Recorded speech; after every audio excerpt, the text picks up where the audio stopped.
saya berhubungan dengan asmara saya nih ya. Jadi saya akhirnya punya pacar sini, punya pacar sana dan segala macam. Berpacaran lah gitu ya, mulai bersosialisasi dengan lawan jenis.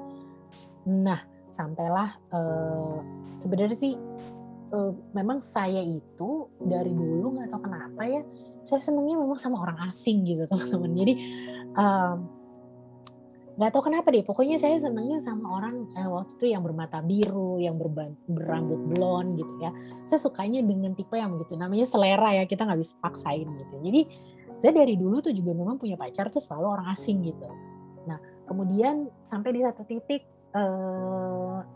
di mana udah melewati usia 30, di mana teman-teman saya itu semua udah ada anak satu lah, udah anak dua gitu ya. Kalau kita ketemu arisan gitu di teman SMA lah, teman kuliah lah, teman balet, itu udah pada berkeluarga semua, saya doang nih yang belum berkeluarga gitu. Dan karena saya sibuk untuk ini ya, saya senang kerja gitu orangnya. Jadi saya senang meniti karir aja gitu, kerja sana sini dan membesarkan sekolah balet saya gitu. Jadi saya juga bingung kenapa waktu itu saya nggak susah lah gitu dapet jodohnya ya, karena kan kalau orang kan yang normalnya lah gitu ya, umur 25 atau 23 tuh biasanya udah mulai serius pacaran, 25 udah nikah gitu. Kalau saya 30 malah masih lontang-lantung dalam hal asmara gitu ya. Sampai satu saat saya memutuskan untuk karena saya balik lagi tadi, selera saya suka sama orang asing. Nah, jadi saya tuh susah kan gitu ya, sementara saya tinggalnya di Jakarta gitu ya, bukan di luar negeri gitu. Jadi ya mau nggak mau saya harus ikut website waktu itu, dating online. Iya, itu juga banyak susah nggak susahnya, banyak scammernya juga, banyak penipuannya juga. Tapi untungnya saya cukup pintar dan cerdik ya untuk mengetahui kalau misalnya ini scammer apa bukan, atau penipu atau bukan gitu ya. Jadi akhirnya singkat cerita saya ketemulah di dating site online ini, bertemu sama suami saya sekarang ini. Nah, suami saya sekarang ini namanya Klaus. Klaus ini tinggalnya di Texas, di Austin ya, di kota Austin, di state Texas.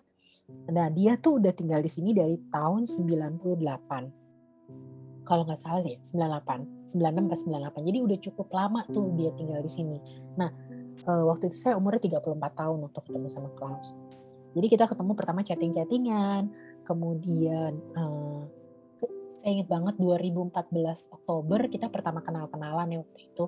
Waktu itu WhatsApp belum bisa telepon, belum bisa apa nih. Jadi benar-benar kita pakai Skype, pakai jadul banget lah gitu, belum ada seperti sekarang gitu ya. Akhirnya dia telepon saya, terus cukup intens nih dia telepon saya, dan perbedaan kami itu 14 tahun ya. Jadi saya 34 tahun dan Klaus waktu itu 48 tahun. Yes, 46. Pokoknya kita bedanya 14 tahun. Jadi dia juga udah bukan dewasa lagi ya, udah bukan ini banget ya, maksudnya udah di usia yang sangat mapan gitu ya, bukan sangat mapan, sangat dewasa lah gitu ya, udah 46 tahun gitu kan baru menikah sama saya. Nah,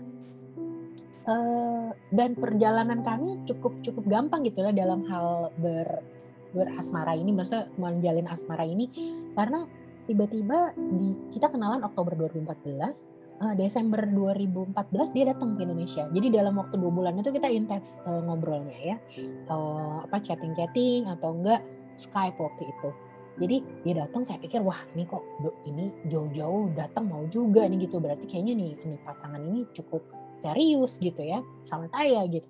Dan dia bilang saya boleh datang nggak ke Indonesia gitu ya, rayain tahun baru sama kamu katanya. Oh ya boleh aja lah, saya bilang masa saya nggak bolehin, emang Indonesia punya saya gitu ya. Kalau kamu datang mau datang aja gitu ya, mau datang ke Jakarta ya datang aja gitu. Akhirnya dia datang tuh waktu itu. Nah, kebetulan suami saya si Klaus ini namanya Klaus Kroyer Madsen, dia adalah berkebangsaan Denmark yang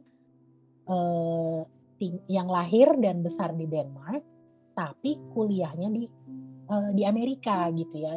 Jadi dia tuh pindah internship waktu itu, pindah ke Amerika dan langsung pindah ke Austin, Texas, dan dia jatuh cinta lah sama kota ini gitu ya.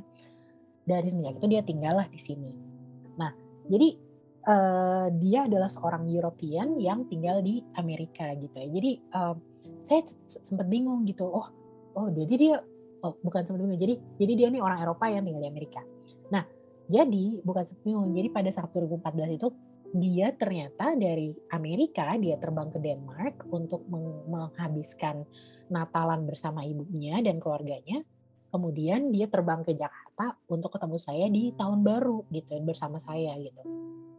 Nah, pada saat itu jadi ketemulah dengan saya gitu dan cuma sebentar ya karena waktu itu kan liburan tahun baru ya, karena dia harus terbang balik kerja ke Amerika jadi nggak bisa lama-lama waktu itu ya, cuman paling 7 hari kalau nggak salah karena dia juga baru dari Denmark gitu, udah menghabiskan waktu di sana juga waktu Natalan.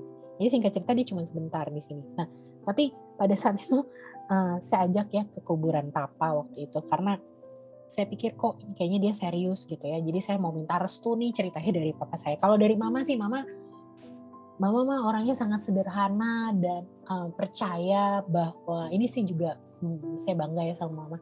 Mama tuh orang yang sederhana dan percaya kalau pilihan anaknya itu ya memang sudah dipikirkan dengan baik-baik gitu, sudah diperhitungkan dengan baik-baik dan dia bisa percaya bahwa kalau Brenda udah bawa kenalin ke saya berarti Brenda sudah memikirkan bahwa dia serius sama orang ini gitu. Dan mama percaya dengan keputusan saya gitu ya. Jadi dia cuma bilang, "Mama cuma berdoain kamu, mama cuma mendoakan kamu yang terbaik untuk jodoh kamu," gitu ya. Jadi mama mempercayakan saya sebagai pribadi yang sudah dewasa gitu. Jadi saya pikir, mama udah kasih udah kasih restu gitu ya, udah kasih kesempatan untuk mengenali Klaus. Tapi kan kalau papa belum, jadi saya pengen walaupun Klaus tidak pernah bertemu sama papa saya, tapi legacy papa saya, cerita-cerita papa saya tuh saya udah cerita tuh sama si Klaus. Bagaimana papa dan mama membesarkan kami bertiga, bagaimana value atau nilai keluarga di dalam keluarga kami itu bagaimana latar belakang iman kami di keluarga bagaimana. Jadi Klaus nih tahu banget sebelum dia datang ke Indonesia, dia sudah tahu bagaimana, saya sudah cerita banyak tentang latar belakang saya dan keluarga saya gitu ya. Hanya kita belum bertemu saja. Jadi pada saat dia datang, dia udah tahu nih, si kakaknya Brenda namanya Bram, gini, dia tuh seorang apa, dia tuh kerjanya apa, istrinya namanya siapa, keluarganya bagaimana. Itu tuh saya udah kasih tahu semua. Nah, waktu itu saya juga bawa ke makam papa gitu ya. Terus istilahnya saya meminta restu lah gitu dari papa.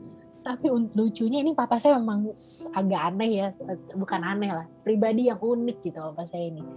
Dia meninggalnya udah di udara aja tuh bagi saya unik gitu ya. Terus pada saat saya membawa Klaus ini ke kuburan papa di Tanah Kusir, kuburan papa tuh di paling pojok gitu ya, di paling depan kalau ke bagian Kristen di Tanah Kusir itu di dekat rel kereta api itu papa di paling pojoknya gitu. Nah, setiap kali kita berkunjung ke makam papa tuh nggak pernah ada apa-apa. Cuman kok pada saat saya ajak Klaus, kita cuma berdua nih waktu itu. Sebelumnya saya tanya, kamu saya bawa ke makam papa saya boleh ya? Saya pengen berdoa aja di pusara papa saya bilang gitu. Sekalian saya mau mencurahkan hati lah, saya bilang gitu. Sekalian bawa kamu, saya bilang, oh ya nggak apa-apa gitu. Padahal dia masih jet lag waktu itu. Saya bawa ke pusara papa saya dan tiba-tiba tuh papa emang unik banget. Jadi itu ada pohon besar, nggak ada hujan, nggak ada angin loh pada saat itu ya, terang benderang nih Jakarta. Itu tiba-tiba bisa runtuh, ngejuplek jatuh di pusara papa gitu. Saya langsung loh, kok ini pohon baik-baik aja gitu ya, waktu bulan kemarin gue datang nggak ada apa-apa gitu, kok ini tiba-tiba jatuh aja gitu kayak kena angin gitu. Terus saya tanya dong petugas makam, Pak emang nih tadi malam ada angin besar gini? Iya sih Bu, tapi kok yang lain-lain pohonnya baik-baik aja nih, kenapa jadi jatuh gitu, dan jatuhnya tuh bener-bener di pusara papa saya gitu ya. Ini sih saya ini doang ya, mungkin sains pikiran saya aja gitu ya. Tapi saya merasa tuh, si papa kok kayak memberikan pesan gitu sama saya. Apa nih maksudnya? Apa dia setuju? Apa dia marah nih saya bawa pacar saya ini gitu ya, si Klaus ini.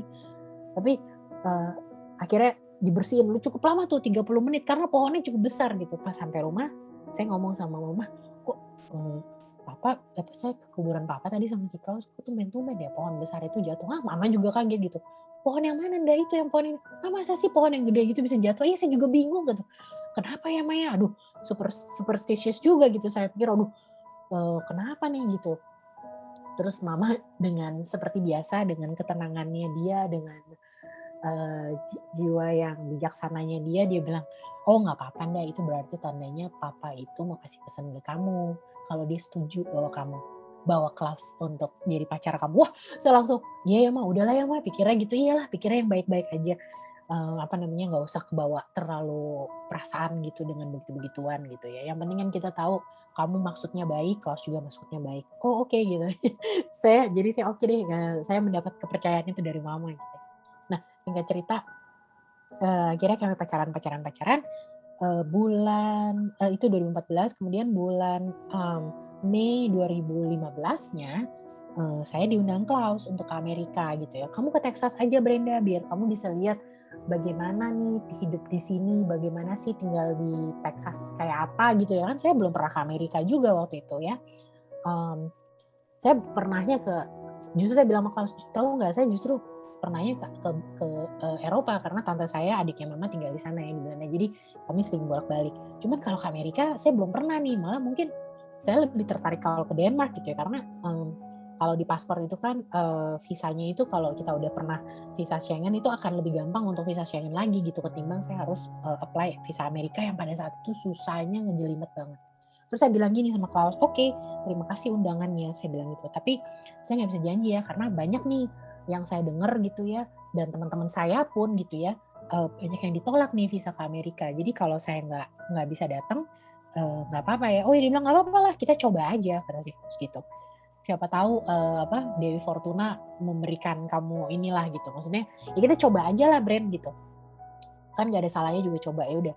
Jadi saya coba cukup jelimet juga gitu ya untuk mendapat visa turis ke Amerika pada saat itu, tapi nggak tahu kenapa ya ini juga Tuhan lagi nih yang bekerja gitu. Waktu saya ngantri dari pagi tuh dari belum ada matahari sampai saya masuk kan tuh ngantrinya panjang ya 2 jaman hanya untuk masuk ke security sampai masuk ke dalamnya itu kan saya ngantri di loketnya. Jadi orang di depan saya ditolak, orang di belakang saya ditolak, saya diterima gitu. Aduh, saya sih cukup ini ya, waktu itu saya cukup, eee amazed juga gitu karena, oh, wah gue ditolak gitu. Jadi karena kan mental saya drop juga ya, di depan saya ditolak, belakang saya ditolak gitu. Pas saya dia bilang oke, dia nggak nanya apa-apa loh. Padahal itu ibu yang loket itu cukup judes ya kalau menurut saya karena nggak senyum, nggak apa, saya bilang good morning dia cuman iya tapi nggak ngeliat muka saya gitu. Jadi judes lah gitu dalam konteks yang tidak ramah gitu ya. Tapi saya diterima gitu. Terus saya bilang wah Klaus iya nih, oke kalau gitu kita issue tiket dan segala macam. Akhirnya bulan Mei itu kebetulan saya juga ulang tahun tanggal 27 ya, 27 Mei. Dia bilang udah kamu ulang tahun di sini aja sekalian kita rayain gitu. Oke, ya udah yang namanya saya nggak pernah ke Amerika ya norak-norak juga gitu ya. Aduh penerbangannya lama banget nih, bisa 20 jaman di udara, kadang lebih ya tergantung ya tergantung cepatnya juga pilotnya ngendarain itunya gitu ya, pesawatnya gitu dan juga tergantung tipe pesawatnya. Jadi lama banget tuh. Aduh kayaknya kalau udah terbang ke Jakarta, udah keliling-keliling ini belum nyampe-nyampe lah gitu. Akhirnya sampailah saya. Nah, sampailah saya di Texas terus ya saya seneng aja sih gitu ya karena saya pikir wah saya punya pengalaman baru nih di sini gitu. Akhirnya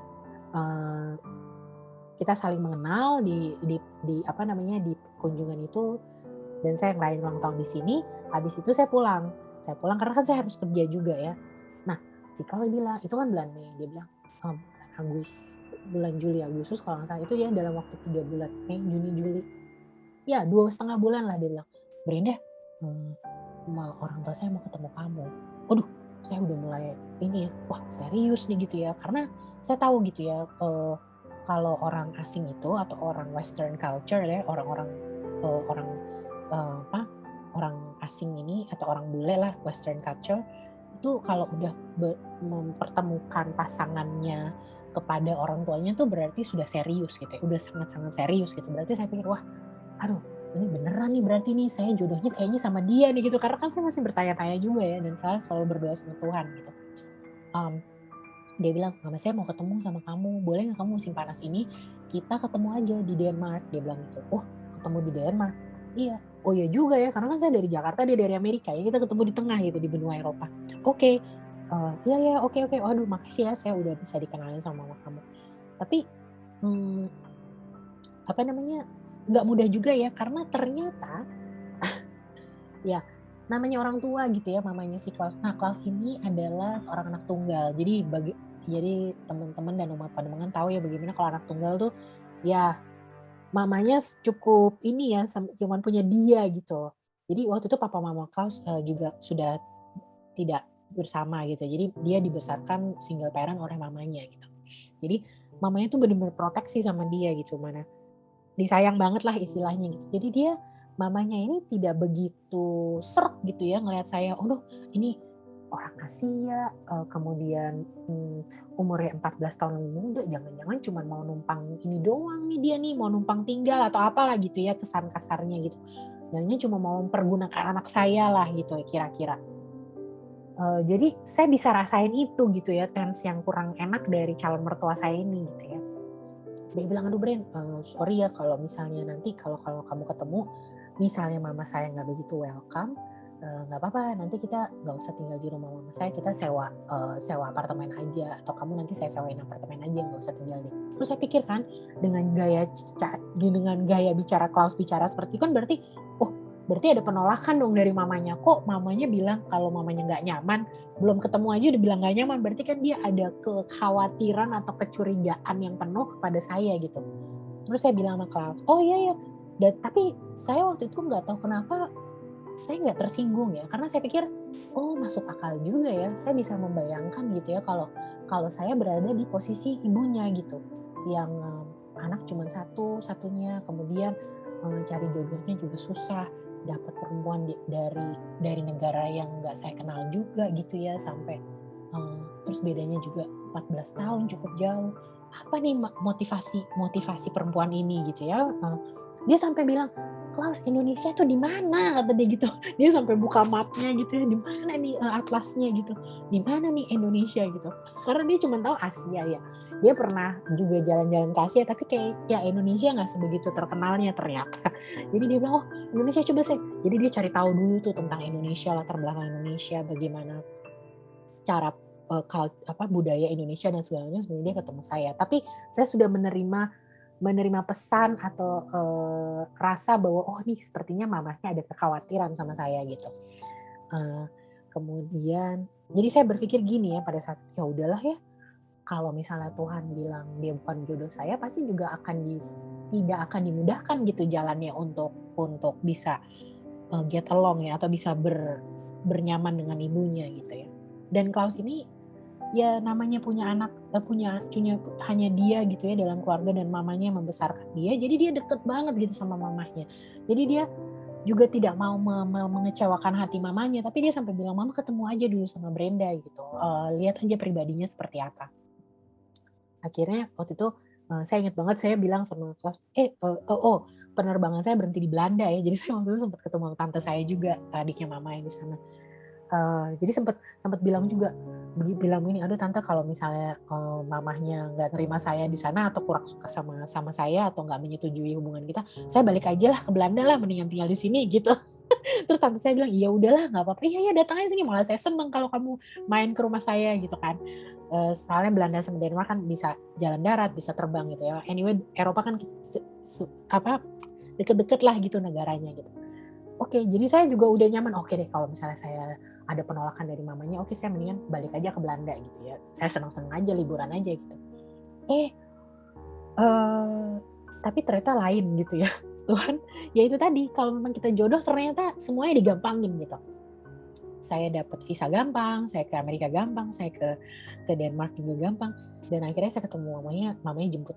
Jadi, kenapa saya berhenti di Belanda, karena saya juga ketemu Klaus di situ. Jadi Klaus terbang dari Austin, dari Texas ke Belanda, saya terbang dari Jakarta ke Belanda, baru dari Belanda kita naik pesawat lebih kecil yang ke ke Denmark gitu. Jadi kita satu pesawat nih dari Belanda ke Denmark. Tapi di dalam pesawat itu saya udah, Klaus gimana ya, agak ya worry juga gitu ya, namanya kita belum pernah ketemu, terus mamanya ada penolakan gitu kan, saya juga jadi kepikiran lah gitu ya, secara manusiawi saya masih ada kekhawatiran juga gitu. Klaus gimana nih kalau mau, ya udah tenang aja, nggak apa-apa kok, pokoknya kita pasrah aja Bren, kata si Klaus gitu, kita lihat aja yang terjadi gimana gitu. Akhirnya bener ya, mamanya pas lihat saya, wah saya rada bingung, atau dia peluk saya gitu, terus dia bilang, Brenda welcome to Denmark, dia bilang gitu. Oh ya hai, aku bilang gitu ya, karena nah kalau kebudayaan di Western culture lagi itu kan tidak ada memanggil tante atau ibu atau apa gitu ya, tapi manggilnya nama gitu. Jadi saya panggil dia Anne Marie gitu ya, namanya Anne Marie. Hai Anne Marie gitu, hai Brenda welcome, terus dia bawain koper saya, kok kayaknya baik gitu ya dalam hati saya, wah kok dia nggak ada penolakan, masih senyum-senyum aja nih gitu. Oh kata Klaus, soalnya si Klaus bilang kok kayaknya saya kurang serg gitu Bren, karena dia nggak tahu nggak ya, mungkin karena dia juga jarang, nggak pernah ya ketemu orang Indonesia atau nggak tahu apa nih gitu yang akan terjadi, ya khawatir seorang ibu lah gitu ya. Tapi nggak tahu, kayaknya itu Roh Kudus bekerja ya di situ, bagaimana seorang ibunya si Klaus yang tadinya ada sedikit penolakan kepada saya jadi sebegitu jatuh cintanya teman-teman.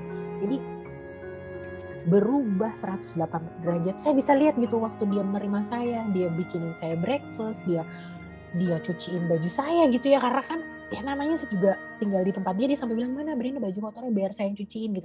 Jadi wah kok saya disayang banget gitu ya, diperhatikan banget. Terus ternyata dia juga yang berbesar hati untuk bilang, dia bilang jadi waktu satu kali dinner dia bilang, minta maaf ya Brenda, kalau saya awal-awal memang bicara sama Klaus bahwa saya ada kekhawatiran sama kamu, saya ada sedikit khawatir nih nanti anak saya tidak ada berkebayangan sedikit pun Brenda ini seperti apa personalitinya, karena saya sebagai ibu ya masih khawatir, dan karena belum berjumpa kali ya, dia bilang gitu. Jadi maaf ya kalau saya pertamanya kamu ada kesan seperti itu, tapi setelah saya bertemu sama kamu, kita bertukar pikiran, kita menghabiskan waktu bersama, saya melihat bagaimana kamu, bagaimana pribadi kamu, bagaimana latar belakang kamu, bagaimana pembawaan diri kamu, itu saya yakin bahwa anak saya menemukan pasangan yang tepat untuk dia. Aduh, terus saya kayaknya berasa ini banget ya, kayak wah aduh makasih Tuhan gitu ya, saya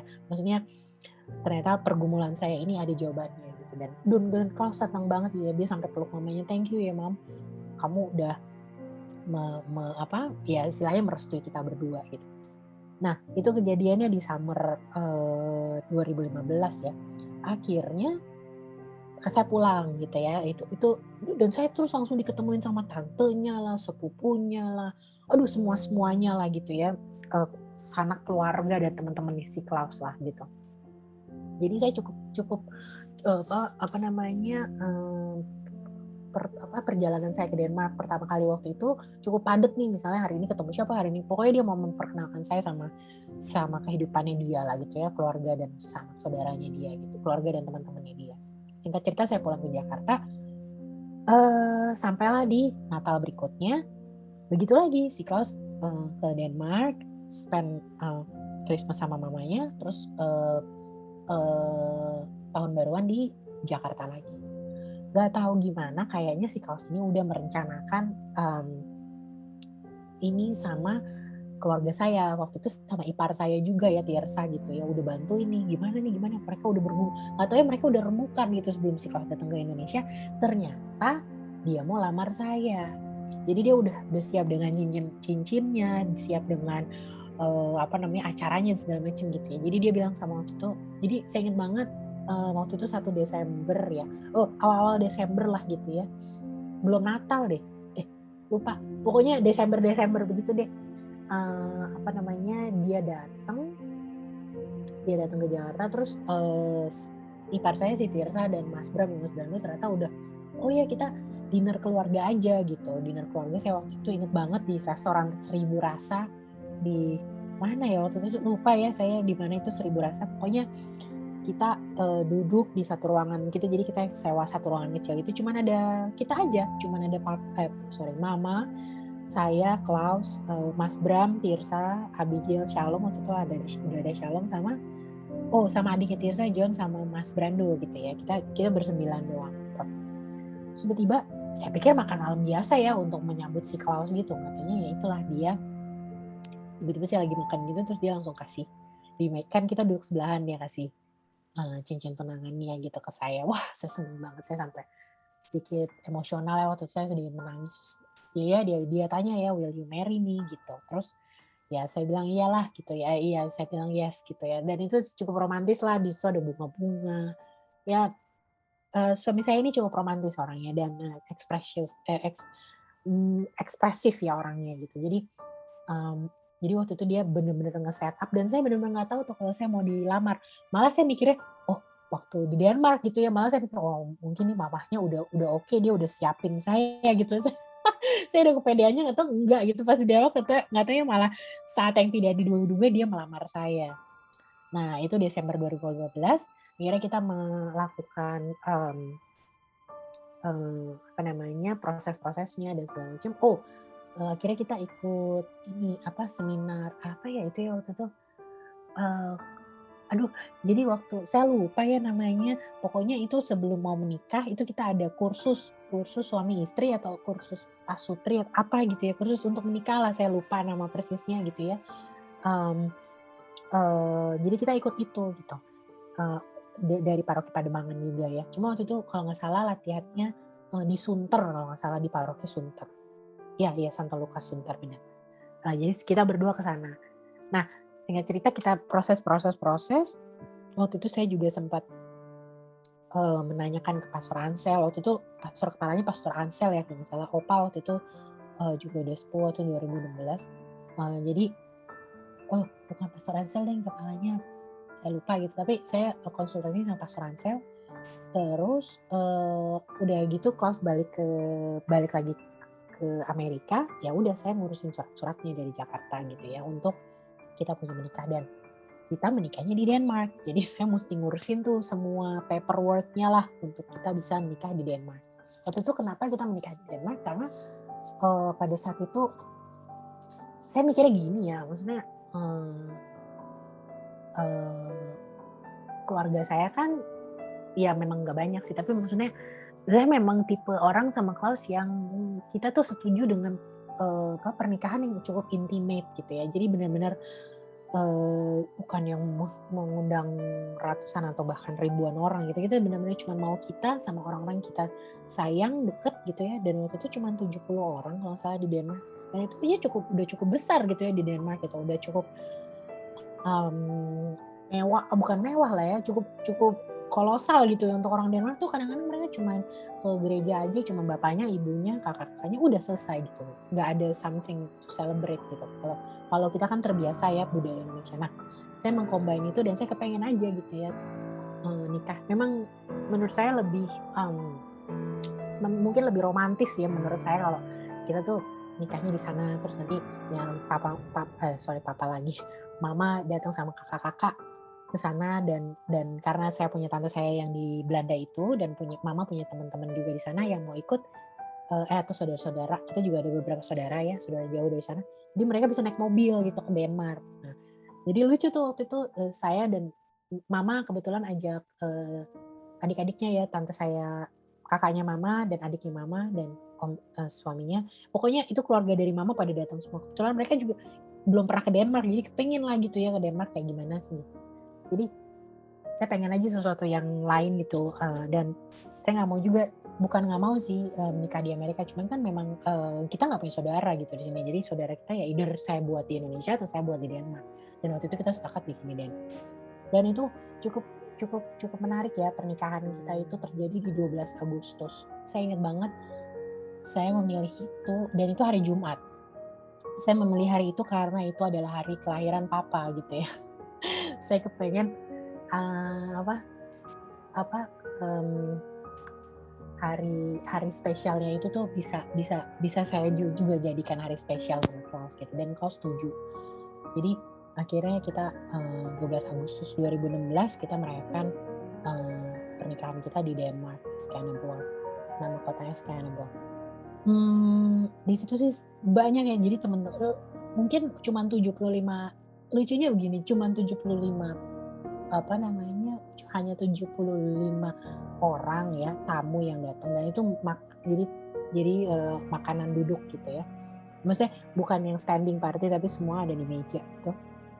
Jadi selain saudara-saudara saya dari Jakarta dan dari Belanda, ada juga, oh iya, waktu itu pernikahan saya juga diberkati oleh Romo Is, gitu ya, Romo Is Daryanto, yang pada saat itu dari Itali, jadi dari Itali terbang tuh ke Denmark untuk menjadi konselebran dari waktu itu jadi Romo yang memberkati saya itu Romo lokal yang di sana gitu ya, gereja Katolik yang di sana. Eh, eh, namanya Thomas, Romo Thomas, lupa saya sampai Romo Thomas sama Romo Is waktu itu ya kalau selebranya. Jadi ada Romo Is yang terbang dari Italia, terus ada teman baik Klaus juga yang dari England datang gitu ya. Terus ada juga kawan baik saya Maria sama Leslie yang dari waktu itu mereka dari Leamington Spa, dari UK juga gitu ya, nama kotanya Leamington Spa, datang juga gitu ke Denmark. Terus ada lagi apa namanya, kakak ibu baptis saya punya anak ya, jadi kakak baptis kali bilang. Pokoknya saya dekat banget sama dia, itu Kak Esther, dan mungkin kenal juga karena Kak Esther Wijaya ini adalah mantan Mudika juga, dan beliau juga aktif sekali pada saat itu. Saya lupa dia tuh mungkin angkatan 80 kali ya. Namanya Esterina Wijaya.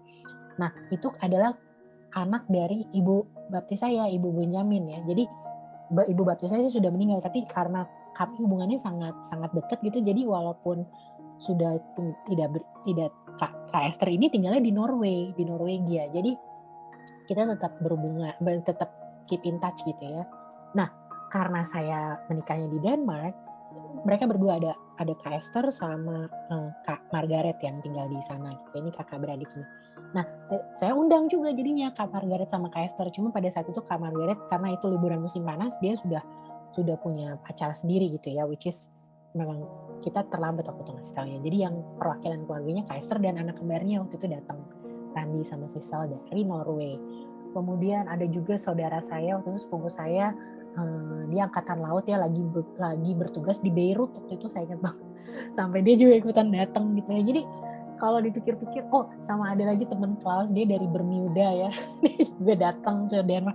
Jadi memang cuma 75 orang, tapi itu sampai kalau nggak salah ada 11 negara datang ke situ. Jadi saya dalam hati sama Klaus, wah keren juga kita ya kalau misalnya, walaupun udah kita bikinnya di Denmark gitu, dan ini orang-orang sama dari Amerika tentunya ya, teman-teman dia dari Texas ada yang datang, dan ada teman kita juga dari New York datang.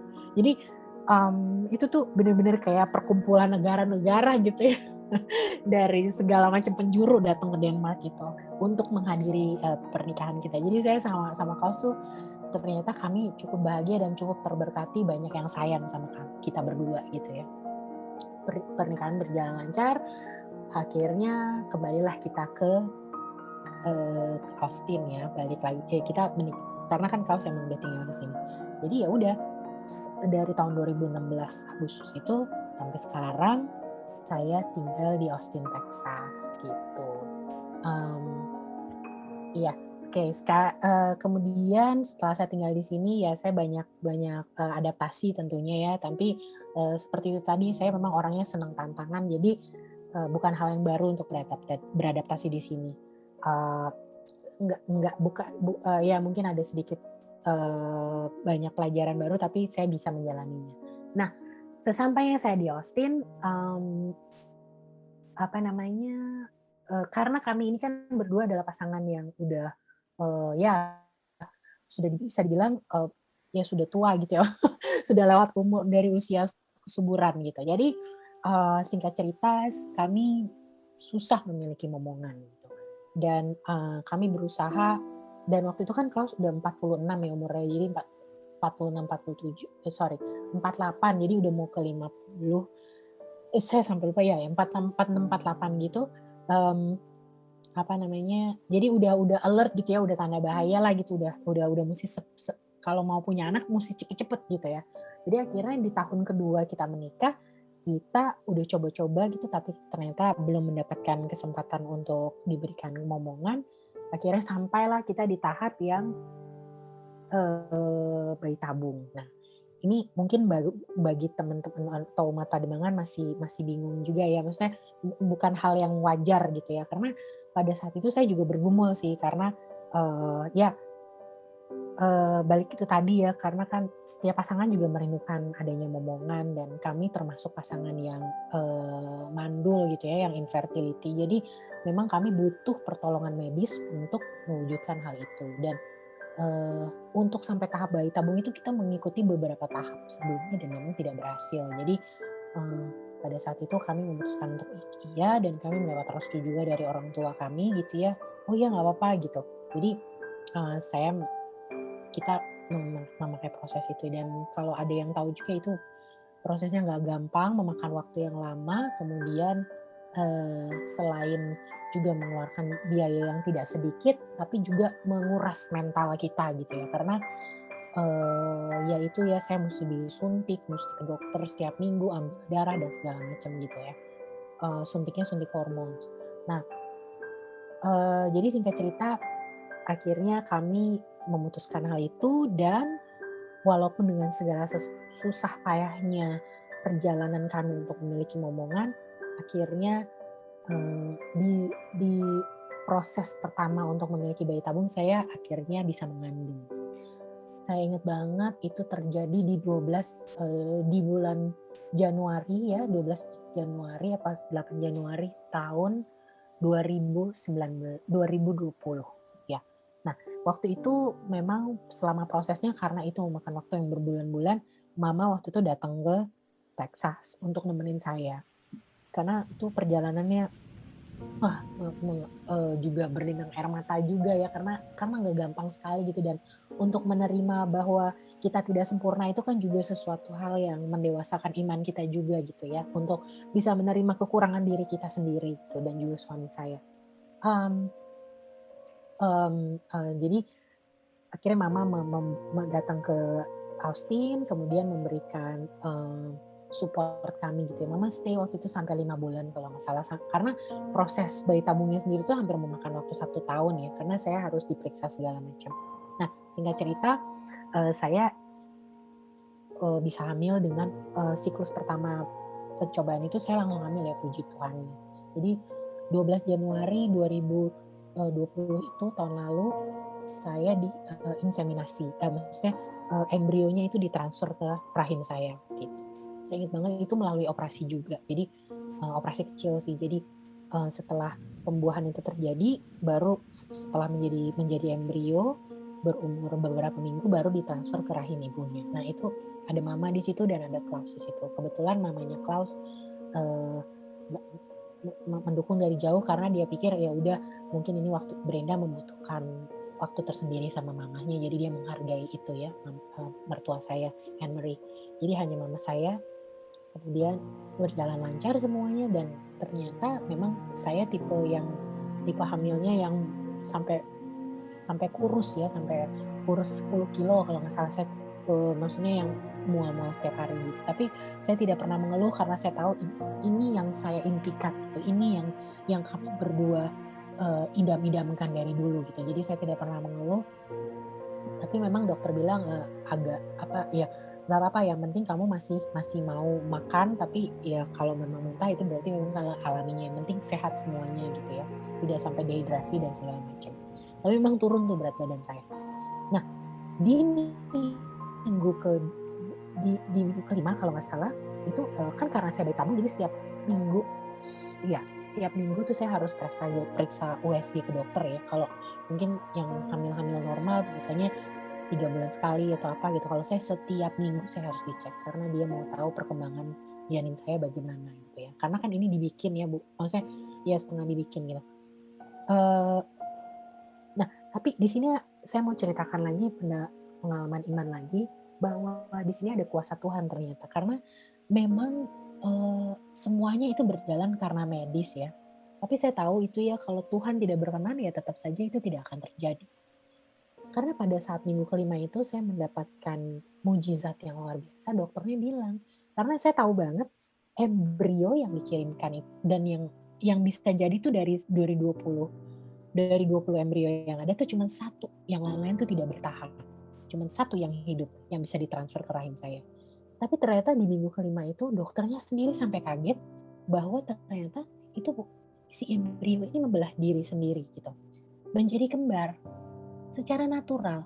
Yang mana tuh kejadian luar biasa ini adalah sampai dokternya bilang, ini jarang-jarang loh Brenda dan Paul, ini tuh bisa 1:100 kali ya untuk kamu bisa dari satu embrio tuh membelah sendiri secara natural. Kalau yang biasa-biasanya itu kan misalnya, oh saya mau kembar 2 dok, oh iya ada 2 embrio yang sehat, dimasukin dua-duanya. Jadi mau nggak mau hamilnya kembar. Tapi kalau saya ini benar-benar natural, dia membelah diri sendiri. Nah karena dia natural membelah diri sendiri, makanya bayi kami ini adalah bayi kembar identik karena berasal dari satu embrio atau dari satu telur.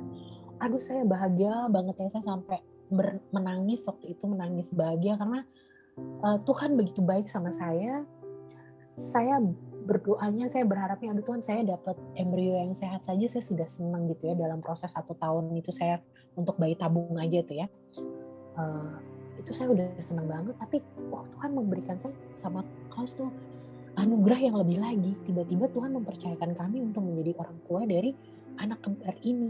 Nah kemudian anaknya karena ini genetiknya perempuan, jadi otomatis waktu membelah pun dia identik dan harus perempuan dan perempuan gitu ya. Karena kembar identik selalu sama gender dan mukanya sama gitu ya. Lu saya senang banget, mana saya kan guru balet gitu ya. Saya punya anak didik yang banyak sekali itu semuanya perempuan. Jadi saya udah membayangkan, aduh kalau saya punya anak kembar perempuan, Tuhan baik. Tuhan saya pasti akan bahagia banget bagaimana saya akan membesarkan anak kembar saya ini, bagaimana nanti saya akan ajarkan nari begitu ya. Maksudnya pikiran saya sudah begitu jauhnya gitu, begitu bahagianya saya sampai berpikiran begitu jauh gitu ya untuk kedepannya bagaimana saya dan Klaus bisa membesarkan anak kembar kami ini. Gitu. Kemudian saya jadi ada suntikan energi yang luar biasa dan saya bersyukur sekali. Saya sampai waktu itu mama udah pulang ke Jakarta ya karena udah cukup lama di sini. Saya sampai telepon mama, terus sampai telepon mertua saya juga, semua telepon saudara-saudara. Aduh doain ya saya, ternyata Tuhan kasih saya Zizat hamilnya kembar. Semua pada seneng gitu ya. Ya puji Tuhan ya Brenda ya. Kita doain sehat-sehat segala macam gitu. Wah pokoknya saya sudah seneng banget ya, begitu indah banget ya. Jadi selama susah payah saya mendapatkan dengan sakit dan jerih payah ini untuk mendapatkan si bayi tabung ini, ternyata Tuhan kasih energi yang mukjizat yang luar biasa gitu ya. Tapi berjalannya waktu perjalanan hamil saya tuh sudah saya tahu itu kembar tuh ternyata lebih gampang gitu, dan saya tidak turun berat lagi, malah doyan makan dan segala macam gitu ya, karena mungkin saya hamilnya kembar jadi mungkin double juga gitu makannya. Jadi saya gaining weight lagi tuh waktu itu, balik lagi ke berat badan saya normal, dan saya tetap tiap minggu datang ke dokter. Dan semuanya baik-baik saja gitu ya, semua baik-baik saja. Di USG juga si kembar tuh main-main gitu ya, saya bisa lihat sampai dokternya bilang, wah lihat nih Brenda kayaknya dia lagi nari balet nih di dalam gitu, karena kayak mamanya nih, karena gerak-gerak terus selama USG tuh bisa kelihatan mereka berdua bermain terus. Karena mungkin dari satu ini ya, karena berduaan ya, jadi mereka tuh dari di dalam selalu berdua gitu, bermain juga berdua. Wah saya senang banget setiap kali, saya sampai keluar air mata ya setiap kali saya ada USG untuk mereka. Nah kebetulan ini kan juga COVID ya, udah COVID kan 2020 itu. Jadi saya tidak pernah didampingi sama suami saya tuh selama saya proses bayi tabung sampai saya hamil ternyata hamil si kembar ini. Saya tidak pernah didampingin suami saya karena tidak boleh masuk, cuma boleh pasien yang masuk. Jadi saya semuanya sendiri ya, saya senang sendiri, saya sakit sendiri gitu. Kalau ketemu dokter saya ngomong sendiri dan segala macam. Jadi semuanya saya rasakan sendirian gitu ya, tanpa bantuan, tanpa ada siapapun di samping saya, even itu suami saya gitu ya. Jadi saya nangis juga sendiri gitu kalau di dalam ruang dokter, kalau saya bahagia gitu ngeliat si kembar gitu. Paling saya cuma bisa video, terus saya kasih lihat suami saya melalui video call. Nah singkat cerita semuanya baik-baik saja sampai di saat minggu ke-20 ternyata saya mengalami keguguran. Yang mana di situ kegugurannya sangat, ini trauma saya yang kedua setelah papa nggak ada, itu kegugurannya saya nggak tahu kalau itu saya keguguran gitu ya. Jadi itu benar-benar ini sih seperti sambar geledek ya, karena saya umat teman-teman Alfonsus bisa membayangkan saya melahirkan anak saya sendiri tanpa bantuan medis dan siapapun, hanya suami saya di samping saya, kita berdua sama-sama tidak tahu apa yang terjadi. Itu ternyata saya keguguran dan melahirkan anak saya sudah meninggal ya, si kembar ini.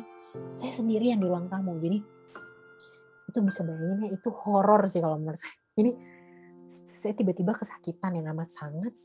Si Klaus waktu itu, tapi kita mau ke dokter, cuma saya bilang kan waktu itu susah nih ke dokter karena kalau nggak ada jadwal lagi zaman COVID begini nggak boleh tuh kita tiba-tiba ke dokter aja dengan begitu gitu ya. Kita mesti, kalau di sini tuh kita mesti prosesnya nggak begitu gampang gitu, apalagi dengan COVID begini, kalau nggak ada janji ya nggak bisa datang. Jadi saya bilang nggak apa-apa kali Klaus, ini cuma mulus-mulus biasa, nggak taunya itu enggak ya, saya lagi bukan mules tapi saya memang, saya bukan mules biasa tapi saya memang mules untuk melahirkan. Jadi saya di ruang tamu saya sendiri, itu udah darah, udah air ketuban pecah, udah seperti ada pembunuhan lah ada scene pembunuhan di dalam ruang tamu saya. Akhirnya saya melahirkan sendiri. Saya keluarin anak saya sendiri, saya ngeden, saya pegang gitu. Itu horor sih menurut saya. Terus saya lihat kok, loh, saya masih bingung. Kenapa di Klaus kok bayinya kok kecil banget gitu ya? Udah keluar gitu. Saya seperti sambar gelir gitu, seperti tidak percaya gitu apa yang terjadi. Dan saya ngeluarin sendiri, saya ngeden sendiri. Mungkin ibu-ibu di sini tahu ya bagaimana melahirkan, dan gimana sih kalau melahirkan gak ada yang bantuin tuh, walaupun masih bayi kecil gitu ya. Tapi itu benar-benar membuat saya broken heart banget ya. Hati saya benar-benar pilu, hati saya benar-benar menangis. Dan saya bersedih dan saya kecewa setengah mati sama Tuhan. Kenapa buah hati saya diambil dengan begitu horornya gitu ya. Saya selalu bertanya, kenapa ya Tuhan, kenapa nggak pada saat masih berbentuk darah aja gitu, kenapa mesti saya lihat mayatnya, jenazahnya kembar saya ini, kenapa saya mesti sendirian kesakitannya, kenapa sih saya harus melahirkan sendiri, pokoknya kenapa itu selalu berngiang gitu di kepala saya pada saat itu gitu. Dan saya sedih banget karena ya saya melahirkan bayi yang sudah tidak bernyawa ya waktu itu. Akhirnya 911 datang, Klaus telepon 911. Dia juga begitu panik ya karena udah kayak seri pembunuhan lah ya kan, karena kalau melahirkan itu darah dan segala macam di mana-mana gitu ya. Jadi itu udah mengerikan sekali ya di ruang tamu saya. Terus ambulans datang, terus dia tanya-tanya saya. Akhirnya saya dibawalah ke ambulans gitu. Kemudian di ambulans itu saya bilang sama orangnya, saya hamilnya kembar nih, kayak yang satu lagi masih di dalam, saya bilang gitu. Yang kakaknya saya pegang terus ya, saya masih pegangin terus gitu, dengan masih tali pusar masih nyambung lah segala macam, saya pegangin terus di dada saya. Terus saya bilang, ini kayaknya mau keluar lagi gitu, saya rasa mulus lagi, saya bilang oh iya. Terus dia bingung gitu, panik. Jadi di ambulans lah saya ngeden lagi keluar, adiknya sudah tidak bernyawa juga. Di situ saya hampir gila dan kayaknya mau mati saja ya pada saat itu, karena impian yang maksudnya saya begitu sayang saya sama Klaus nih, sama saya sama anak kecil gitu ya, dan saya banyak anak didik saya juga gitu, kok Tuhan nggak kasih saya kesempatan untuk melahirkan dia gitu ya, melahirkan dia dan membesarkan si kembar ini gitu ya. Jadi saya sedih dan marah sekali sama Tuhan pada saat itu. Saya kalau di sini dibilangnya itu udah mental illness ya, mental saya sudah terganggu gitu. Karena saya itu sampai melihat sesuatu yang sedih aja saya bisa nggak nangis gitu pada saat itu ya, karena saya pikir sampai sebegitu pahitnya hati saya ya, sampai saya tidak merasakan kesedihan orang lain itu merupakan tanggung jawab saya untuk menangis atau merasa iba gitu, karena saya sudah pahit banget hati saya gitu ya. Saya sudah merasa Tuhan meninggalkan saya gitu. Jadi ada orang kesakitan aja bagi saya, kenapa sih ini orang gitu, kayak kok dia kesakitan mesti nangis-nangis sih atau merasa minta dibantu ya, kenapa nggak sendiri aja. Saya sampai segitu sarkasnya gitu ya sama kehidupan ini, sampai merasa orang lebay banget sih gitu kayak komplain apalah atau curhat apa, saya sampai kayaknya pokoknya hati saya tuh kelam, hati saya tuh pilu, hitam lah hati saya itu ya, maksudnya bener-bener cold gitu, bener-bener dingin menghadapi semua masalah. Dan di situ juga hubungan suami istri kami juga ini ya kurang harmonis, karena pada saat itu kita yang tadinya berkomunikasi, karena pasangan saya ini sifatnya cukup ceria, cukup romantis, yang saya tadi bilang ya ekspresif ya, itu berdua tuh kita sama seperti apa ya, kayak hidup di dalam jeruji penjara gitu. Jadi kayak tidak ada keinginan untuk hidup lagi. Sepertinya kita berdua udah nggak ada apa ya, udah nggak ada semangat lagi lah gitu. Seperti jiwa kita tuh udah diambil dengan kepergian si kembar gitu ya. Saya begitu kecewanya sama Tuhan sampai saya tidak mau berdoa pada saat itu. Bahkan untuk memikirkan dan memuji Tuhan aja saya tidak mau gitu ya. Padahal saya adalah saya berlahir terakhir dari tadi ya, saya cerita bagaimana kehidupan iman keluarga saya itu begitu kuat. Jadi pada saat itu saya merasa mentality saya itu benar-benar terpuruk dan jatuh di dalam lubang yang sangat gelap, di mana saya merasa Tuhan meninggalkan saya gitu ya. Dan saya marah sekali sama Tuhan karena Tuhan mengambil buah hati saya dengan begitu tragisnya gitu ya. Dan trauma sekali saya dengan darah, dan sampai kadang-kadang juga saya masih suka teringat ya bagaimana proses melahirkan saya yang tragis itu. Kadang-kadang saya masih suka keinget sendiri gitu ya. Tapi makin kesini dan kelamnya itu, di saat saya masih kelam dan masih marah sama Tuhan, nah dari medisnya itu kan setelah saya keguguran, dokter kandungan saya mau memeriksa rahim saya gitu ya, apakah biasanya kan gitu kalau habis keguguran dan dikorek biasanya kita harus cek lagi gitu ya, cek rahim saya. Nah di saat saya masih kecewa dan marah sama Tuhan, saya periksa ke dokter setelah 3 bulan ini, di bulan Agustus, karena kejadian keguguran saya di bulan Mei. Saya kembali lagi ke dokter untuk diperiksa rahim saya. Itu periksa ke dokter kandungan ya, itu bulan Agustus. Ternyata di saat saya udah jatuh di kekelaman itu dan tidak menerima keadaan ini dan marah sama Tuhan, ternyata Tuhan masih belum selesai mencobai saya. Tuhan masih kasih lagi cobaan bahwa saya ternyata divonis kanker.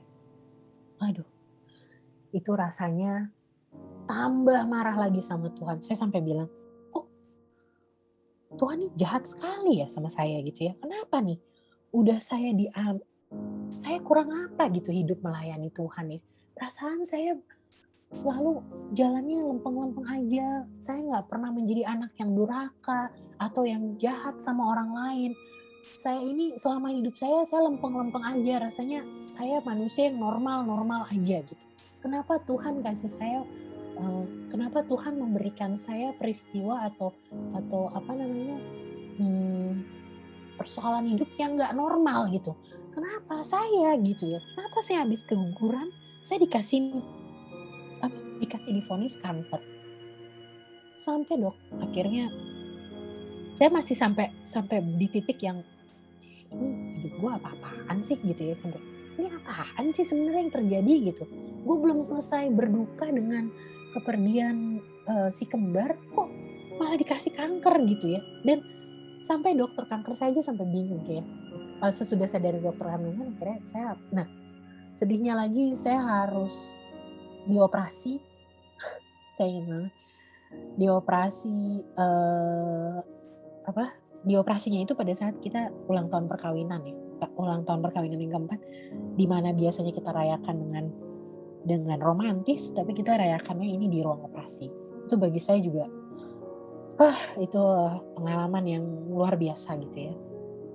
Sampai pada saat itu suami saya juga bilang, Cikla, udahnya kita begini amat ya nasibnya, udah kita di sini perantau berdua ya, karena kita di sini kan nggak ada saudara. Keluarga saya semua di Indonesia, keluarga kau semuanya di Indonesia. Jadi kita semua sendiri gitu ya. Udah kita sebatang kara lah istilahnya gini, kita membangun keluarga dengan sebatang kara di merantau di dunia Paman Sam, di negara Paman Sam ini. Oh Tuhan kasih kita begitu bertubi-tubi, sampai saya bingung. Dokternya aja sampai bilang, dokter onkologi saya ya, kan saya dites segala macam tuh waktu saya ketahuan kanker. semua tes menunjukkan bahwa saya itu tidak ada dari genetik, tidak ada kesalahan. Jadi tidak ada tuh DNA saya dari keluarga saya tuh ada yang memiliki ada kelainan genetik atau kelainan DNA yang menyebabkan kanker saya ini gitu ya. Jadi saya sampai bingung, jadi dokter apa dong? Saya kan juga cukup sehat ya hidupnya. Karena menurut saya dengan menari balet itu kan salah satu olahraga juga gitu ya, dan saya cukup aktif gitu. Kok bisa-bisanya ya orang yang aktif, yang hidup sehat, yang jalannya lempeng-lempeng aja, yang orangnya nggak macem-macem kok dapet kanker gitu, dan nggak ada silsilah dari keluarga kalau saya punya kanker gitu. Jadi kan saya semakin, ini Tuhan apa sih? Kok kasihnya ke saya gitu? Ya kalau misalnya saya gini ya, oh mama saya, misalnya amit-amit ya, kalau saya orang tuanya pernah atau eyang saya atau oma saya punya kanker, oh mungkin saya jadi, oh ya nggak apa-apa lah, memang penyakit turunan atau apa ya. Tapi ini kan nggak ada gitu ya. Jadi dokter juga bilang, saya sampai tanya dokter kanker saya ya perempuan. Dokter, coba saya dikasih tahu, saya sampai agak marah ya. Saya dikasih tahu kenapa ini kanker ada di dalam tubuh saya. Kenapa? Saya bilang gitu. Dari tes DNA tidak membuktikan, dari tes darah tidak membuktikan, dari segala macam. Apakah ini karena saya melakukan bayi tabung ya dokter? Saya sampai bilang gitu. Terus dokter bilang, bukan Brenda. Tidak ada research yang membuktikan bahwa karena bayi tabung kamu memiliki kanker ovarium.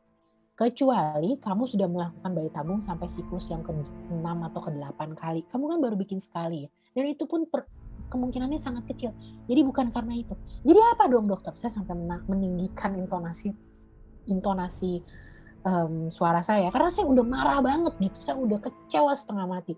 Saya pengen tahu gitu, kenapa ada di sini gitu ya, kenapa kankernya ada di saya gitu ya. Saya belum selesai nih pergumulan persoalan hidup saya yang sebelumnya saya keguguran, ini saya dapat kanker lagi. Terus dokternya bilang begini ya, di situ saya berubah. Kayaknya Roh Kudus bekerja di situ. Roh Kudus bilang begini, melalui dokter saya ya, dokter Angela. Dia bilang, Brenda, dia dudukin saya gitu ya, saya face to face gini sama dia, walaupun kita pakai masker, tapi saya bisa lihat pandangan mata dia tuh serius pandangin saya, karena saya kan marah-marah terus di ruang dokter itu ya. Sebelahnya suami saya, dia cuma bilang, Brenda lihat saya. Saya bilang, iya, saya mau jelasin kamu. Iya, jelasin ke saya. Saya bilang, why? Saya bilang, why is this cancer come to my body? Explain to me. Saya sampai bilang gitu sama dia. Saya bilang, saya ini adalah dokter ahli kanker, bukan cuma 1 tahun 2 tahun. Saya sudah punya track record yang baik. Dan untuk kamu ini, saya mau kasih tahu, kanker ini memang adalah penyakit yang, ya itu tadi ya, tidak pernah diduga-duga. Sekarang mindset kamu harus dirubah, Brenda. Dia bilang gitu. Berubah gimana dokter? Saya bilang. Berubah bagaimana, orang saya lagi kecewa, saya bilang saya lagi sedih begini, saya lagi marah, saya bilang, iya saya tahu kamu lagi marah, tapi kamu dengerin dulu ini masukan dari saya. Mindset kamu ini harus dirubah. Bukan tanya kenapa, dan kenapa. Kenapa sih saya yang dikasih keguguran? Dokter kanker saya bilang, kenapa sih saya yang dikasih kesempatan untuk bisa hamil kembar terus diambil? Kenapa sih saya mesti dapat kanker ovarium? Kenapa? Itu coba kamu lepaskan dari benak kamu. Terus kamu masukkan tentang bagaimana saya bisa sembuh. Kamu harus hidup hari ini, Brenda. Dia bilang, lupakan tentang jawaban dari pertanyaan kamu, tapi yang kamu lakukan hari ini adalah kamu harus sembuh. Itu dulu. Saya bilang, ngapain saya sembuh? Saya bilang, ngapain saya sembuh dokter? Udah mati aja saya. Saya senang saya ketemu sama si kembar saya. Saya bilang, kamu gak boleh begitu. Itu adalah jawaban orang yang putus asa.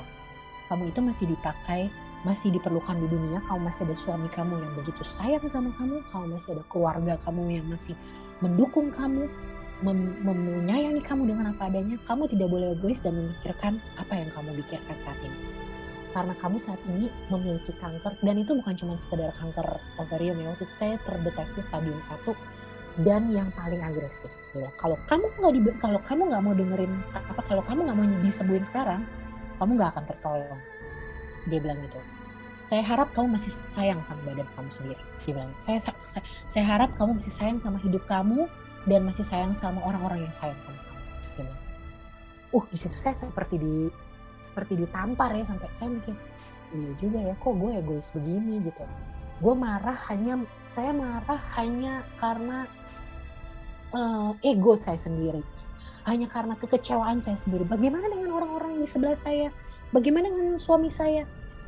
Saya sampai tanya, saya minta maaf ya, Saya selama ini dingin sama kamu karena saya kecewa. Saya sampai tidak pernah memikirkan bagaimana perasaan kamu. Kamu kan juga kehilangan, kamu kan juga papanya, kamu kan juga ayahnya si kembar. Saya sampai nggak pernah tanya bagaimana kamu gitu, bagaimana situasi kamu.